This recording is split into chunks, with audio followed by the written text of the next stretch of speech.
सारी तैयारी कर लेने के बाद मैंने जब बस पकड़ा तो वक्त हो रहा था शाम के 4 बजे का।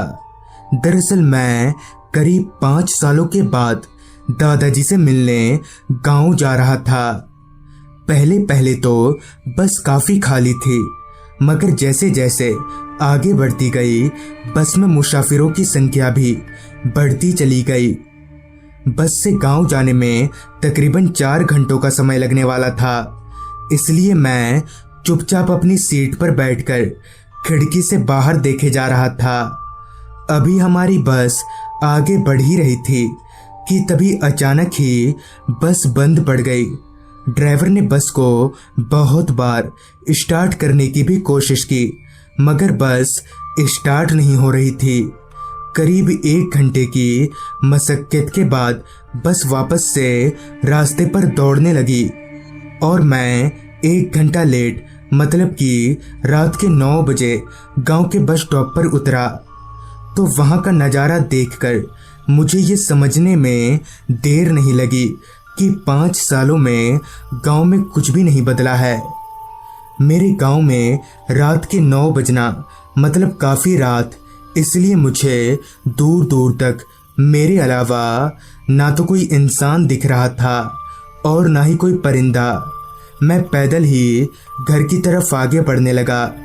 बस स्टॉप से घर काफ़ी दूर था, इसलिए मैं अपने कदमों को तेजी से भगाए जा रहा था।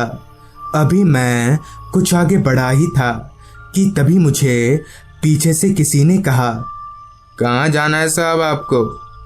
ये आवाज़ सुनकर मैं पीछे पलटा तो देखा कि ठीक मेरे पीछे एक बैलगाड़ी है और उसके बगल में एक अधेड़ उम्र का आदमी खड़ा है।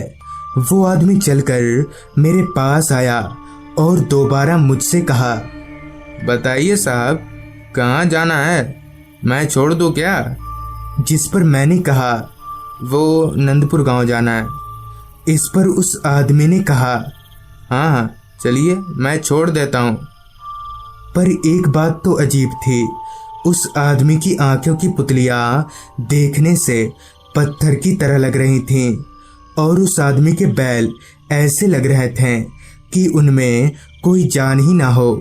खैर, अभी मैं इधर उधर देख ही रहा था कि तभी उस आदमी ने कहा, देरी मत करिए साहब, बैठिए गाड़ी में।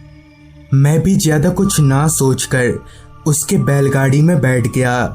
मेरे बैठते ही गाड़ी आगे बढ़ने लगी, मगर एक बात बहुत हैरान करने वाली थी कि बैलगाड़ी चलने की कोई आवाज़ वगैरह नहीं हो रही थी। मगर ये कैसे हो सकता है? अभी मैं ये सोच ही रहा था कि धीरे चल रही बैलगाड़ी अचानक ही बुलेट ट्रेन की तरह दौड़ने लगी। बैलगाड़ी को इस तरह दौड़ता देख मैं और सहम उठा, मगर हर पल बैलगाड़ी की रफ्तार और बढ़ते ही जा रही थी। अब बैलगाड़ी ने इतनी रफ्तार पकड़ ली थी कि मुझे आसपास का साफ साफ दिख नहीं रहा था। मैंने चिल्लाकर उस आदमी से कहा, गाड़ी रोको, गाड़ी रोको। मगर वो आदमी मेरी तरफ देख भी नहीं रहा था और देखते ही देखते मैं कब बेहोश हो गया मुझे पता ही नहीं चला। फिर जब मेरी आंख खुली तो मैं गांव के घर पर लेटा हुआ था और मेरे दादाजी कुछ लोगों के साथ मुझे घेर कर बैठे हुए थे। मैंने अपनी आप बीती उन लोगों को बताई, जिस पर दादाजी ने बताया कि मैं उन्हें गांव की नदी के पास बेहोश मिला था। आगे दादाजी ने बताया कि हर 30 सितंबर को ये घटना किसी न किसी के साथ होती ही है।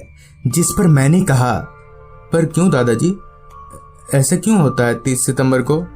जिस पर दादाजी आगे बताएं, आज से 4 साल पहले हमारे ही गांव के एक जमींदार साहब, जिनकी हवेली अभी भी गांव में है, वो अपनी पत्नी के साथ एक रात कहीं से लौट रहे थे।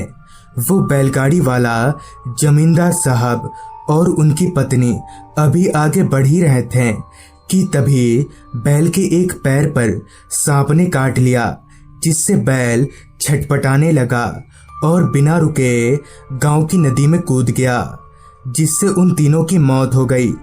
तब से वो बैलगाड़ी वाला वहीं भटकता है और जमींदार साहब और उनकी पत्नी की आत्मा उनकी हवेली में। इतना सब बताने के बाद दादाजी ने कहा, तुम्हारी किस्मत अच्छी थी जो तुम बच गए, वरना वो बैलगाड़ी वाला लोगों को नदी में डुबाकर मार देता है। सारी बात सुनने के बाद मैंने दादाजी से कहा, दादाजी, क्या किसी ने जमींदार साहब और उनकी पत्नी की आत्मा को देखा है? जिस पर दादाजी ने कहा, गांव के अधिकतर लोगों ने देखा ही है। ये सुनकर मैंने मन ही मन तय किया, क्यों ना आज रात को जमींदार साहब के घर जाकर देखा जाए कि माजरा क्या है, मगर किसी को बिना बताए। अब मुझे बस इंतजार था तो रात होने का, और देखते ही देखते दिन कब रात में तब्दील हो गया पता ही नहीं चला। रात का खाना पीना खाने के बाद जब घर के सभी लोग सो गए तो ठीक रात के 9 बजे मैं छुपते छुपाते एक टॉर्च लेकर घर से बाहर निकला तो पूरा गांव सोया हुआ था। मैं धीरे धीरे जमींदार साहब के घर की ओर आगे बढ़ने लगा। रास्ता पूरी तरह से अंधेरे में डूबा हुआ था। करीबन 15 मिनट तक पैदल चलने के बाद मैं जमींदार साहब के घर के पास पहुंच गया तो उनका घर बाहर से पूरी तरह से काला पड़ गया था। मगर हैरत की बात तो ये थी कि घर के सारे खिड़की दरवाजे खुले हुए थे। घर के आसपास पूरी तरह से जंगल की तरह हो गया था। मैं और देरी ना करके घर के अंदर दाखिल हुआ तो मेरी टॉर्च की लाइट जहाँ जहाँ जा रही थी वहाँ मकड़ी के जाले ही नजर आ रहे थे। मैं एक रूम में दाखिल हुआ तो उस रूम से काफी सड़ी हुई सी बदबू आ रही थी। उस रूम में रुकना मुश्किल हो रहा था। मैं उस रूम से बाहर निकला तो मेरी नज़र एक और रूम पर गई। टॉर्च लेकर मैं उस कमरे में दाखिल हुआ तो वो कमरा काफी साफ था। मानो लग ही नहीं रहा था कि ये सालों से बंद पड़ा हो। मैं और अंदर ना जाकर दरवाजे के पास दरवाजे पर लदकर बैठ गया। तब वक्त हो रहा था रात के 9:30 बजे का। बैठे बैठे कब मेरी आंख लग गई पता ही नहीं चला। फिर जब अचानक ही मेरी आंख खुली तो मैंने टॉर्च मारकर अपने हाथ घड़ी में वक्त देखा तो वक्त हो रहा था रात के 12:30 बजे का। मैंने टॉर्च की लाइट को जैसे ही रूम के अंदर घुमाया तो मेरे होश उड़ गए, क्योंकि ठीक मेरे सामने 2 चेयर पर एक औरत आदमी बैठे हुए थे। उनकी शक्ल काफ़ी डरावनी और फूली हुई थी और उनके आसपास पानी पानी फैला हुआ था। मुझे उन दोनों को देखकर समझने में देर नहीं लगी कि वो जमींदार साहब और उनकी पत्नी की आत्मा है। फिर मैं वहाँ से भागकर घर आ गया। तो दोस्तों, ये थी आज की कहानी। अगर आपको ये कहानी अच्छी लगी हो तो चैनल को सब्सक्राइब कर लें। तो मैं आर्यन जल्दी ही मिलूँगा आपसे ऐसी ही एक कहानी के साथ।